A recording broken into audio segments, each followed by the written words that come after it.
Since today's poem is entitled After Psalm 137, a poem by Anne Porter,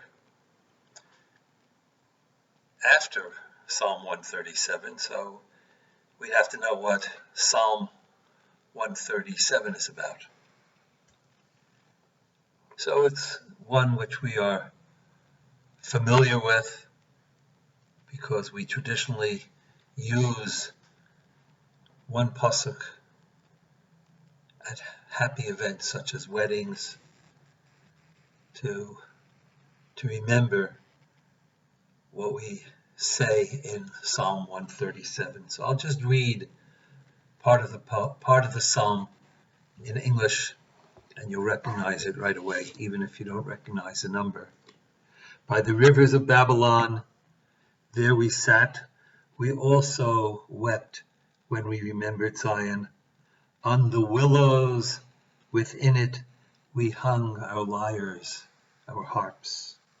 For there our captors requested words of song from us, with our harps playing joyous music. Sing for us from Zion's song. How can we sing the Lord's song in a foreign land? If I forget you, O Jerusalem, let my right hand forget its skill. Let my tongue adhere to my palate. If I fail to recall you, if I fail to elevate Jerusalem above my foremost joy. Im eshkachech Yerushalayim, tishkach yemini, tidbak lashoni lechiki, im lo ezkerechi, im lo alet Yerushalayim, arosh simchati. What happens after Psalm 137? We're still in Babylon, but we do not weep. Why should we weep? We have forgotten how to weep. We've sold our harps and bought ourselves machines that do our singing for us. And who remembers now the songs we sang in Zion? We have got used to exile. We hardly notice our captivity. For some of us, there are such comforts here, such luxuries, even a guard to keep the beggars from annoying us. Jerusalem, we have forgotten you. Jerusalem, we have forgotten you. I've repeated the last line. The word forgotten. That's what we promised. We can't forget Yerushalayim. We can't forget Jerusalem. We can't forget what we've lost. But what can we do but weep? No, we have forgotten how to weep. We're still in Babylon, but we do not weep. Why should we weep? We have forgotten how to weep. There are so many wonderful things here in this exile. We've lost Jerusalem, but we've gained Babylon. The first Alexandrova Rebbe, Reb Chanechenech, said, when in fact did the exile in Egypt begin? And he says, foreshadowing the poem, if you will, the exile began when the Jews forgot they were in exile.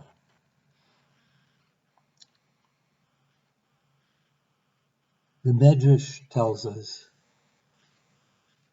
that during the plague of darkness, the Medrash says that, that's the way Rashi quotes it, that 4/5 of the Jews died during the Makas Choshech. The darkness prevented from the Egyptians knowing what was taking place among the Jews as well. But why did they die? And the Medrash says, basically, if you look in the in the commentaries, because they felt they had it good in Egypt. In fact, I once heard from Rav Amital, who was Parshas B'Shalach, the verse tells us that the Jews went out of Egypt chamushim, armed. But the Medrash says that actually it means that only 1/5 of the Jews came out of Mitzrayim, and the rest died in the plague of darkness. And Rav Amital pointed out that actually, if you look in the Medrash, there are a number of different opinions. One says 1 out of 5, echad michamesh, and one says 1 out of 50, and 1 out of 500, and 1 out of 5,000. What's going on? And Rav Amital said, really, all the Jews came out of Mitzrayim. And the Medrash is emphasizing V'chamushim alu b'nei Yisrael me'eretz Mitzrayim, that in fact, while everybody came out, only 1 out of 5, or maybe 1 out of 5,000, came up from Mitzrayim. The rest left Mitzrayim, but they did not rise above Mitzrayim. They took Mitzrayim, they took Egypt with them. There is a verse in the Ten Commandments in which God speaks to those who are Shomrei Mitzvotai, Ohavai, those who love me, Shomrei Mitzvotai, and those who keep my commandments. And the problem is, what's the difference between those who love God and those who keep his commandments? And the Ramban talks about this. It's in Shemot, in Exodus chapter 20, verse 6. The Ramban talks about this, and he actually, based on a Medrash, translates the conjunctive vav, not as end, but rather as the commentarial vav, the vav that explains. And thus, Lo'oavai, to those who love me, how do I know who they are? Those who are the people who observe the mitzvot. What's remarkable about this is the source. The Ramban says, Matzati b'mechilta. I found in the Mechilta. And he quotes a Mechilta, and as it goes on, it quotes a statement by Rabbi Natan. Okay? Rabbi Natan Omer, Lo avayu l'shomrei mitzotai, elu shehem yoshvim be'eretz Yisrael. Those are the people, those who love me and keep the mitzvot, are the ones who keep the mitzvot. They live in Eretz Yisrael. They haven't fallen into the trap of the new Babylonia, where everything was really good for the Jews compared to life in Israel, particularly in the 2nd century CE. These people live in Eretz Yisrael, v'notnim nafsham al ha-mitzvot, and they sacrifice themselves. They give their lives for the mitzvot. Ma lecha yotze leharev? Why are you being taken out by the Romans to be killed? Al shamalti et b'ni, because they legislated against Brit Milah, against circumcision, but I didn't heed them. Ma lecha yotze lisarev? Why are you going to be burned at the stake? Al shakarati b'Torah, for I taught the Torah, I learned the Torah. Ma lecha yotze litzalev? Why are you going to be crucified?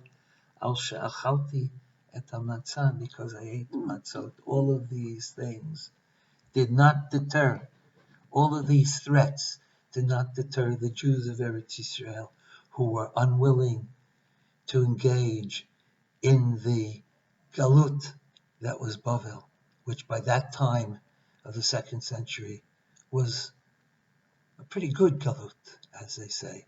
And as they also say, the good galut, the good exile, is really the bad exile.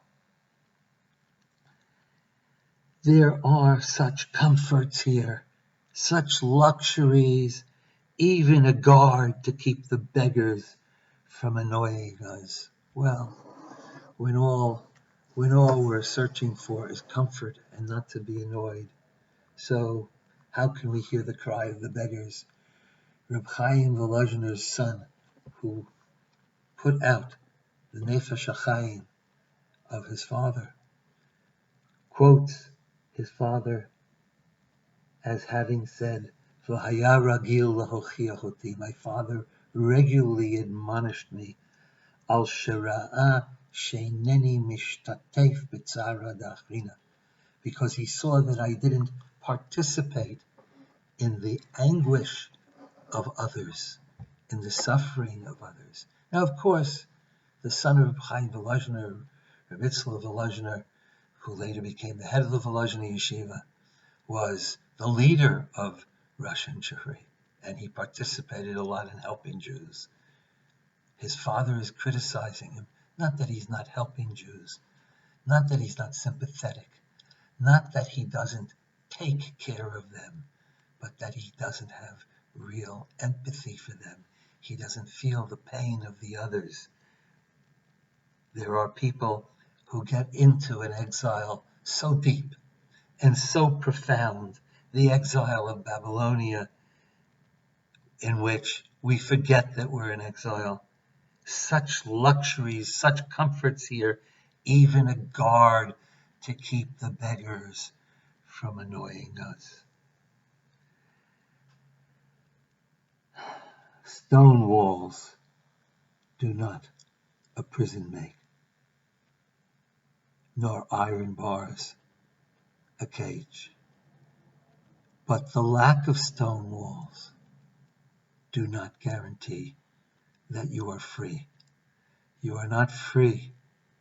You are in true exile when you don't feel the pain of the other who's suffering, when you don't feel the pain of the people that's lost its land, when you forget, as the Alexandrova Rebbe said, you forget that you are in Golus.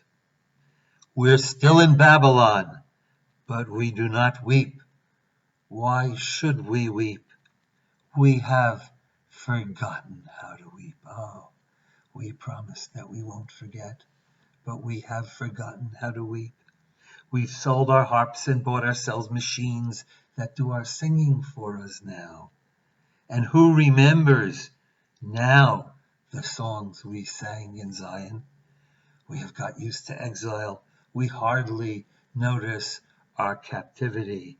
For some of us, there are such comforts here, such luxuries, even a guard to keep the beggars from annoying us. Jerusalem, we have forgotten you.